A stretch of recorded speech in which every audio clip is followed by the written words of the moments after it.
चूँकि आपने जैसे कहा कि मैं एक बहुत यंग हूँ और उसमें मैं एक और चीज़ ऐड करना चाहूँगी, मैं बहुत एक यंग फीमेल एंटरप्रेन्योर के रूप से इस समाज में उठने की कोशिश कर रही हूँ। मैं दिखाना चाहती हूँ कि जहाँ पुरुष प्रधानता इतने पे है, तो मैं दिखाना चाहती हूँ कि जो औरत है और ख़ासकर कि मेरी उम्र की जो लड़कियाँ हैं, बहुत ही काबिल हैं। उनको किसी भी तरीके के सहारे की ज़रूरत नहीं है।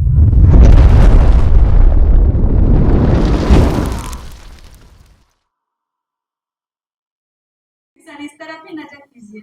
हम 22-23 साल होने जा रहे हैं झारखंड की स्थापना दिवस पर, हमारे यहाँ बैठने की जगह है। तो इसके लिए हम सारे साहित्यकार बहुत दुखी हैं यहाँ की सरकार से, और आपसे हम उम्मीद रखते हैं, आपसे हम बेटा बात स्वीकार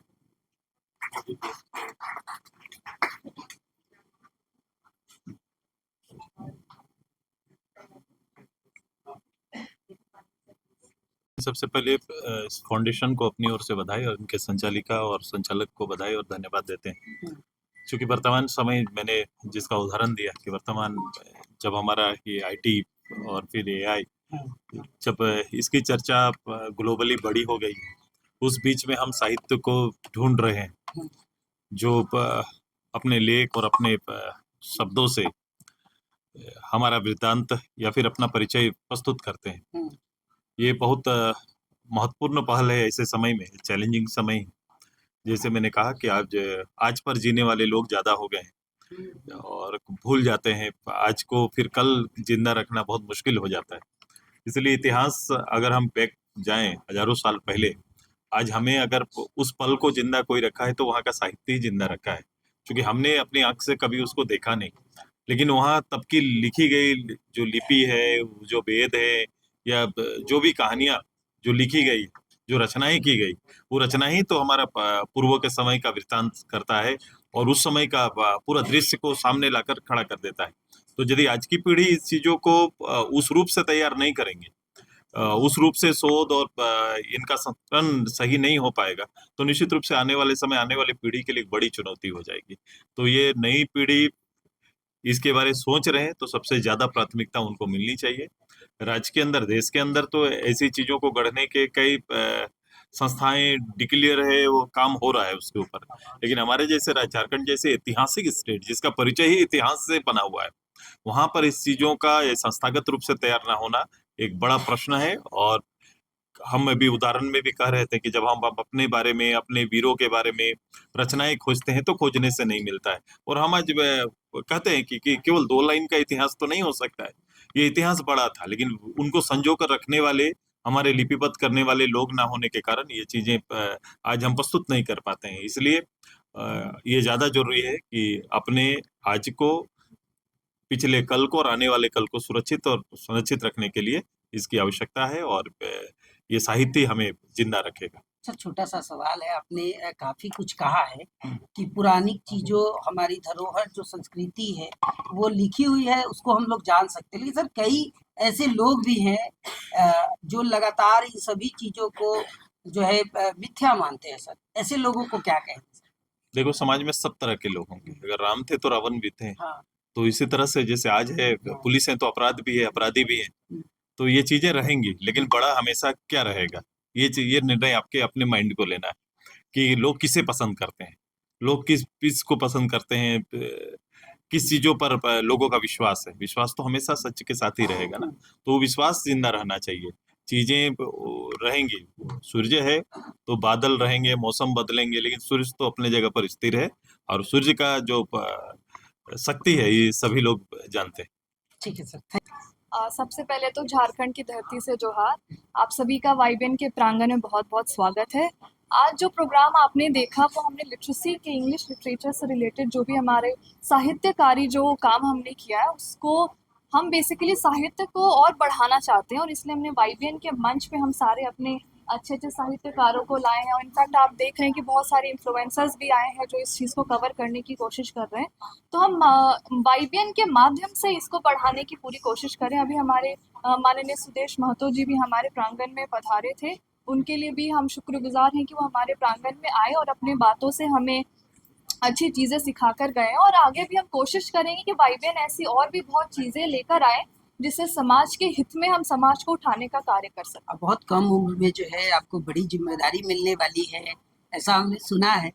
और इतनी बड़ी यूनिवर्सिटी को चलाने के लिए एक नई युवा पीढ़ी की जो पहल है, उसको आप कैसे देखते हैं? क्योंकि आपने आज जो न्यू कमर्स को जो ब्रेक दिया है, एक मंच दिया है, तो वैसे में इनको आप कैसे देखती हैं? और आने वाले जो नए छात्र हैं, उनको क्या संदेश देगी YBN की तरफ से? अपने बारे में थोड़ा परिचय देना चाहूँगी। मैं डॉक्टर अंकिता यादव हूँ।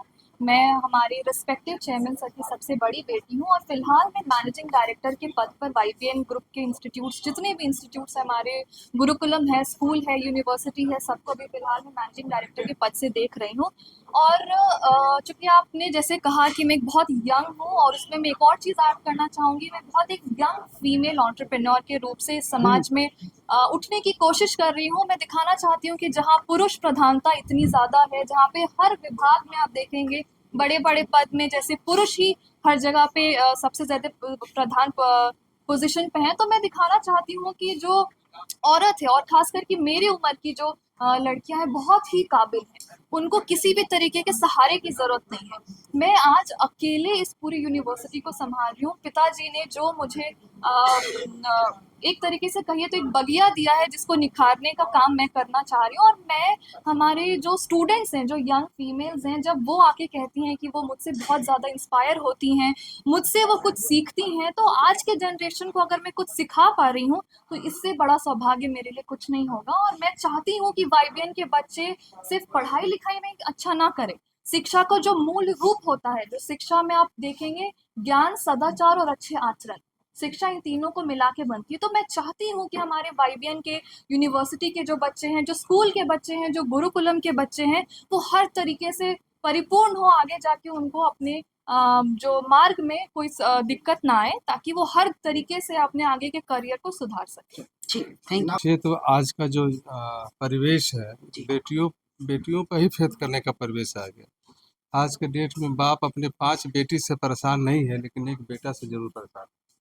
इसीलिए हम सौभाग्यशाली हैं कि आज हमारी 3 बेटियां हैं और हमारी बड़ी बिटिया जो है डॉक्टर अंकिता, अभी मात्र मार्च 2025 में उसका 25 साल गुजरा है। और बहुत ही सुंदर तरीके से इस विश्वविद्यालय को हमने तो एक स्ट्रक्चर खड़ा किया था, लेकिन आज उसको पॉलिश करके आज YBN विश्वविद्यालय को एक मुकाम पर पहुंचा रही है। हम लोग का एक उद्देश्य है कि विश्वविद्यालय समाज और सोसाइटी के उन लोगों तक जाए जहाँ के बच्चे पढ़ने में उनकी आर्थिक स्थिति सपोर्ट नहीं कर पा रही।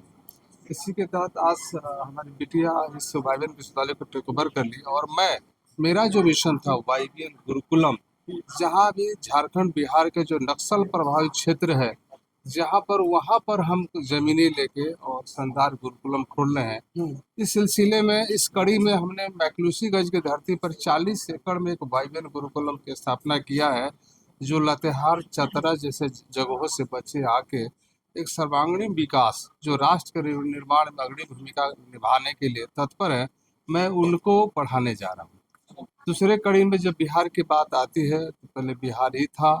बिहार में जमुई में एक शानदार 75 एकड़ में हम लोग गुरुकुलम कम विश्वविद्यालय की स्थापना 2026 में लॉन्च करने जा रहे हैं। इसी तरह हमारा जो औरंगाबाद क्षेत्र, वहाँ पर भी हमने देवकुंड, जहाँ पर भगवान की धरती, वहाँ पर भी हम एक योजना बना रहे हैं। इसी तरह गुमला, लोहरदगा, बसिया, जो ऐसे ऐसे जगह है जो लोग जाना पसंद नहीं करते। जब मैं यहाँ विश्वविद्यालय खोला था, यहाँ से 15 किलोमीटर दूर कुंदन पाहन, जो हमारे समाज के एक इंसान थे जिनको दबदबा चलता था, वहाँ के 20 टोला को हमने गोद लिया। आज वहाँ पर हमारी बिटिया, जो दिन में लोग नहीं जाते हैं, सुबह 7 बजे वहाँ पर हम लोग, वो जो कुएं हैं जिनकी मेड़ नहीं है, उसके मेड़ बनाते हैं। वो स्कूल है जहाँ सरकारी स्कूल, जहाँ कुछ भी व्यवस्था नहीं है, वहाँ पर बच्चों का ड्रेस, टी-शर्ट, उनकी किताबें और बहुत सारी सुविधाएं दे रहे हैं। उन गाँवों में जहाँ हेल्थ की कोई सुविधा नहीं है, वहाँ पर जाके हम लोग हेल्थ कैंप, प्रत्येक गाँव में फिक्स है कि सोमवार को यहाँ, मंगल को यहाँ, बुध को यहाँ, इस तरह से कंटिन्यूअस हम उस कार्यक्रम को कर रहे हैं। इवन अभी चूंकि जाड़े का सीजन है, करीब 5000 वैसे लोगों को जो समय से पहले बूढ़ा हो रहे हैं, उनको घरों से उठा के हमने यहाँ पर लाया। बहुत बढ़िया से पानी से उनके पैरों को धोया गया, गर्म पानी से, सरसों तेल से मालिश हुई। फिर उनको भोजन से तृप्ति कराया हम लोग, फिर उनको कंबल और साड़ी दे के फिर उनको अपनी बसों के द्वारा उनके घरों तक छोड़ा। एक निरंतर प्रयास जारी है। ये वाइबेन विश्वविद्यालय से हमारी हार्दिक इच्छा कि इसके 15-20 किलोमीटर दूर इसकी सुगंध एक एक घर तक पहुंचे। अभी हमने 100 फुटबॉल खरीदा है। ऐसे छोटे छोटे क्लब जो बच्चे फुटबॉल खेलते हैं उनको फुटबॉल देना है। समाज सेवी के रूप में भी एक तरह से आप लोग जी, अगर वो नहीं तो फिर समाज, हम एक सामाजिक प्राणी अपने को कहते हैं ना। जानवर और मनुष्य में थोड़ी सी इतना ही फर्क है कि हमारे चेहरे पर भगवान ने स्माइल दिया है, जानवर मुस्कुराते नहीं हैं। हमें हम चूंकि लोक लाजा है, थोड़ा कपड़ा पहन के ढकते हैं, वो कपड़े नहीं पहन पाते। तो जीवन मिला है, आप सबों को सुनाना चाहता हूँ 4 पंक्तियाँ। आप सब भी सूर्यास्त के बाद इसको याद रखना। 4 पंक्तियाँ है। आज जीवन का एक और दिन बीत गया, सुबह से शाम तक आपने क्या किया, क्या अच्छा किया और क्या बुरा किया, जीवन को प्रतिपल कैसे जिया, आज जीवन का एक और दिन है। अगर रामजी यादव को आज से 100 दिन जीना है तो एक दिन बीत गया 99, फिर एक दिन बीत गया तो 98 दिन, है ना। अगर नॉर्मल लाइफ है तो, और सरप्राइज डेथ होगा तो उसका तो कोई माई बाप नहीं है। जैसे कि 1:38 से फ्लाइट उड़ान भरी थी अहमदाबाद से लंदन के लिए और 1:40 पर क्रैश हो गई और उसमें जितने भी लोग थे नहीं रहे। लेकिन फ्लाइट गिरी कहाँ थी? जहाँ डॉक्टर भोजन कर रहा था। उस फ्लाइट से उस डॉक्टर लोग का क्या ताल्लुकात था? इसे मौत है। इसीलिए मेरे को सच पता हो गया कि जीवन मिला कैसे। जिंदगी एक रंगमंच है भाई, जिंदगी एक रंगमंच है। इस स्टेज पे इतना बढ़िया प्ले कीजिए ना कि जब पर्दा भी गिरे ना तो तालियों का गड़गड़ाहट बंद ना हो।